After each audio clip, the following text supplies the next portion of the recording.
지금 저희 첫 번째 주제가 믿음 체계와 사고 체계와 행동 체계는 어떻게 형성되는지에 관한 건데요. 우리의 몸이 영과 혼과 육으로 이렇게 저희가 이루어져 있잖아요. 그래서 우리가 하나님의 형상대로 지으심을 받았다고 하는 건 이제 영을 두고 얘기하는 거죠. 그래서 우리가 하나님의 형상으로 지으심을 받아서 우리 영이신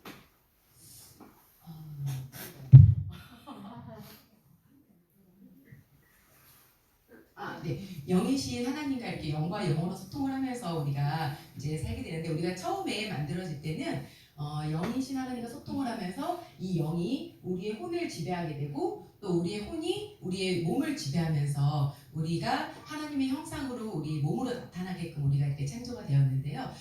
우리가 죄를 지음으로 인해서 하나님과 단절이 됐죠. 그래서 죄의 결과는 하나님과의 분리입니다. 그래서 하나님의 영이 떠남으로 우리의 자아 의식체인 혼이 더 이상 이제 하나님의 영으로 인도함을 받지 못하게 되는 상황이 된 거죠. 그래서 영의 인도함을 받지 못하는 혼으로 살게 된 우리의 존재와 삶은 내면에서 떠오르는 생각에 의해서 우리가 묶여있게 돼요. 그래서 우리가 어떤 생각을 갖는 것을 우리가 인식한다라고 표현을 하거든요. 그래서 이 인식하는 주체가 되는 게 바로 의식입니다. 그래서 그 의식이 우리 혼이라고 생각하시면 될 것 같아요. 그래서 인간이 또 이렇게 죄를 지음으로써 하나님의 그 영이 떠나고 그 결과 우리 자아의식체인 타락한 혼이 자신의 정체성을 유지하기 위해서 자신의 생각과 감정을 자신하고 동시시키게 됩니다.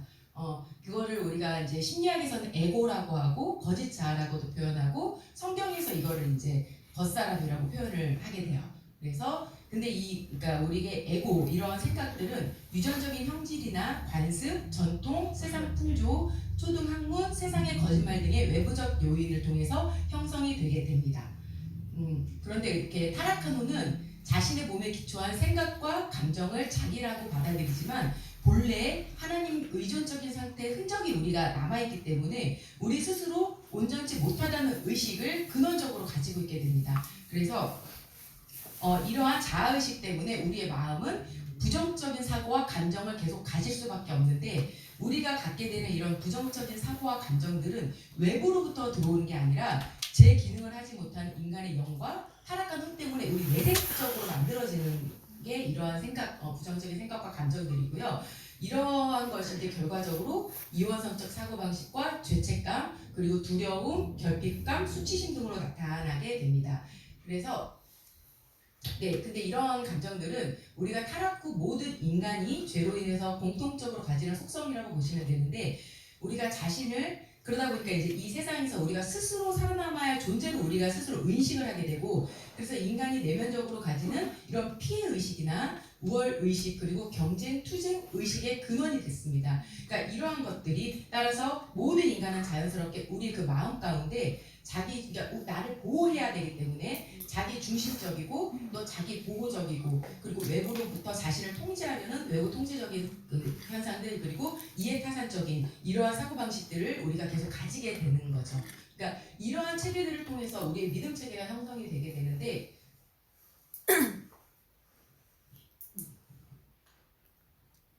믿음 체계가 형성이 되게 되는데, 그래서 이 믿음 체계는 스스로 한계 짓는 믿음 체계, 즉 우리의 결핍감과 부족을 채우기 위한 욕구에 기초한 믿음 체계들이 이제 형성이 되게 됩니다. 그래서 이러한 믿음 체계를 통해서 우리의 가치관들이 형성이 되는데, 그거가 이제 사고 체계로, 우리의 사고 체계로 형성이 돼서 우리의 마음에 있는 생각과 감정, 그리고 우리가 경험하고 이해하고 인식하는 사고 체계들이 여기서 이제 만들어지는 거고요. 이러한 사고 체계가 우리의 행동이나 태도로 드러나는 게 바로 우리 행동 체계로 인해서 이루어지는 과정들인데, 여기서 보면 근데 우리가 그러니까 어떠한 행동을 할 때 우리의 행동을 하는 것은 우리 안에 이미 자동화된 행동 양식에 따른 거예요. 그리고 이 또한 사고 체계, 그러니까 그 사고 체계도 이 행동 양식은 자신 안에 이미 자동화된 사고 체계에 의해서 결정이 되는 거고요. 그 또한 우리가 사고 이전에 무의도적으로 또 무의식적으로 이미 형성된 믿음 체계의 영향을 받고 있다라고 보시면 됩니다. 그래서 우리가 행동을 바꾸기 위해서는 믿음 체계를 바꿔야 우리의 행동이 바뀌는 이런 결과들이 이제 형성이 되는 거죠. 예. 뒤로 잠깐. 네. 맞습니다. 그래서 이게 1번 그냥 제가 한번 답이고요. 2번은 영에 속한 사람에 대한 건데, 하나님께서 생명의 숨을 코에 우리가 불어넣음으로써 우리가 하나님의 영을 나타내는, 즉 하나님을 어떻게 나타내는지 자아의식을 가진 존재가 우리가 됐는데, 본래 인간은 육체의 생명 유지와 더불어 하나님 생기로 호흡함으로 영의 생명을 유지하고 혼과 몸으로 하나님을 나타내는 존재였어요. 아까 처음 화면을 보신 것처럼. 근데 우리가 육신의 봄으로부터 태어날 때 처음 하는 것이 그래서 무엇이냐? 우리가 바로 호흡하는 건데, 그러면 우리가 거듭났다라고 한다 그러면 가장 먼저 해야 되는 게 하나님의 생기로 우리가 호흡하는 거. 그게 이제 우리가 거듭남으로서 가장 먼저 해야 될 거고, 그럴 때 하나님의 영이 우리의 혼과 몸을 통치하게 되고 우리가 하나님의 영의 인도함을 받게 되고, 그래서 세상을 경험하던 우리의 몸이 이제 하나님을 경험하는 그런 상태로 되어지는 게 이제 영에 속한 사람이라고 우리가 표현을 하게 됩니다. 그래서 의지를 가진 우리 자아의식체는 혼이에요. 근데 혼이 우리의 의지를 가지고 있기 때문에 하나님의 영에 속한 혼으로서 자신의 몸의 행실을 복종시켜야 되는데, 그렇게 하기 위해서 과거처럼 혼이 마음의 종로로 타던 것에서 벗어나서 하나님의 영에 속한 혼이 되어야 합니다. 그래서 여기서 보시면, 그러니까 결국 진리는 예수 그리스도의 구원 사역으로 인해서 우리의 영혼 몸 모두가 구원을 받았는데, 그건 이제 법적인 구원이에요. 그러니까 법적으로는 우리가 영혼 몸의 구원을 받은 게 맞는데, 우리가 실질적, 현재적이라고 책에서 표현을 하는데, 실제적으로는 실제적으로는 현재적 구원은 우리가 영만 현재적인 구원을 받은 거죠. 그래서 우리가 혼과 몸의 구원은 지속적으로 이루어 가야 되는 상태인 겁니다. 그래서 이를 위해서 예수님께서 우리 안에 오셔서 우리 이제 성령님을 통하여서 우리의 혼이 자기를 부인하고, 그리고 자기 십자가를 짐으로 그리스도 안에서 몸의 구원을 이루어 가도록 하시는, 그게 이제 예수님이 우리한테 하신 거고요. 네, 그래서 영에 속한 사람을 이제 결론적으로 말씀드리면, 내 경험과 내 지식을 통해서 내 생각과 내 경험들이 쌓이게 되는데, 이런 것들과 그리고 내 신체에서 올라온 이런 모든 소용들을 우리가 물리치고 하나님 인도함을 받는 혼이 우리의 생각과 우리의 뇌와 마음과 신체를 모두 통치하게 되는 것. 이게 이제 영에 속한 사람이라고 우리가 성경에서 표현을 하고 있습니다. 그리고 육에 속한 사람은 좀 반대되는 개념인데, 우리가 이제 몸의 감각기관을 통해서 많은 정보들이 이제 뇌로 들어오잖아요. 그래서 이 뇌로 들어오는 정보가 풀어지는 기관이 이제 생각입니다. 그래서 이 생각을 통해서 이제 풀어지게 되고, 그게 우리의 몸의 반응으로 나타나는 게 감정입니다. 그래서 우리가 하나님의 나타내는 자아의식을 가지지 못한 타락한 혼이 자기 정체성을 유지하려고 마음판에 투사된 생각과 감정을 자신과 동일시시키는 거. 그래서 그거에 기초해서 살아가는 거를 우리가 육에 속한 사람이라고 부르게 됩니다.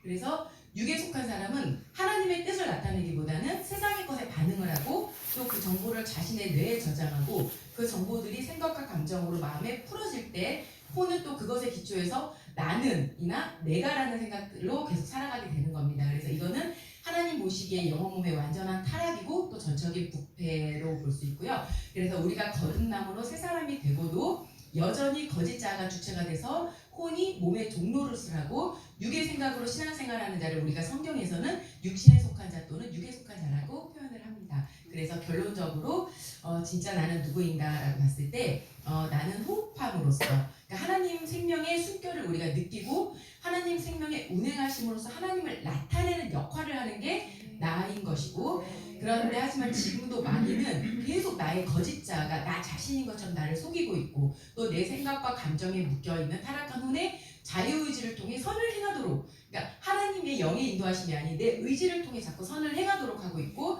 그리고 또 혹은 범죄하도록 하고 있습니다. 그러나 하나님의 자녀인 나는 나의 상황이나 내 주변에 벌어지는 처지와 상관없이 예수 그리스도 안에서 내 자신을 깨닫고 또 소생된 혼의 자유의지로 믿음의 선한 싸움을 계속 싸워나가야 하는 게 이제 우리의 역할입니다. 그래서 나는 이미 구원받은 자로서 주의 영광을 드러내기 위한 자유의지로 하나님의 의를 더 드러내기 위해서 끝까지 인내하며 살아가는 자이고, 그것이 바로 하나님 자녀로서의 본질로서 나라고 결론이 내려집니다. 그래서 즉 거짓자로부터 벗어나 그리스도 안에 거하고 나의 혼이 그리스도의 의식을 가지고 하나님의 자녀로서 그분의 뜻을 이루어가는 삶, 그러니까 그의 나라와 의를 구하는 삶을 우리가 살아야 되는데, 이는 나에게 어떤 일이 일어나는가, 그리고 그것을 내가 어떻게 해결하는가에 묶이는 것이 아니라 내가 누구인지를 알고 또 그리스도 안에 거하는 겁니다. 그래서 나의 문제를 해결하는 것이 하나님의 뜻을 이루어가는 것이 아니라 그 문제를 해결하는 하는 거에 집중을 하는 것이 아니라 하나님의 뜻을 이루어가는 삶을 살아가는 게 실제적인 나고 이것이 이제 나를 통해 하나님의 나라와 의를 구하는 삶이 되는 것이 결론입니다.